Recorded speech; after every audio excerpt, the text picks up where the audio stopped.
Welcome to the Genius Factory. Enjoy the video. You start by connecting the iPhone to your computer with a reliable USB cable. Launch iTunes or Finder.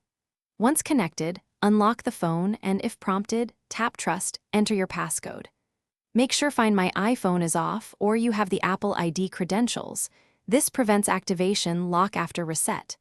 If you need to keep anything, make a backup now to iCloud or to this computer. Otherwise, proceed, because the next steps will remove all personal data from the device. Place the iPhone into recovery mode using the correct button sequence for your model. Volume up, volume down, then hold side until recovery screen appears, or home plus side for older devices. Once iTunes detects a phone in recovery, select Restore. This downloads the latest iOS and wipes the device. The utility will verify and install firmware. This can take several minutes. Make sure your internet stays connected and do not unplug the cable. You are erasing and reinstalling. When the restore completes, the iPhone restarts to a setup screen. You can set it up as new or restore from your backup. Make sure you sign in with the correct Apple ID to activate the device, because activation lock will prompt for that account.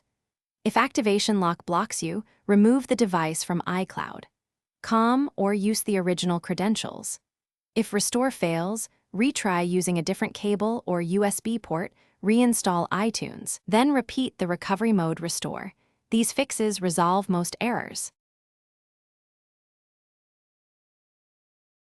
Thanks for watching. If you found this helpful, don't forget to like and subscribe.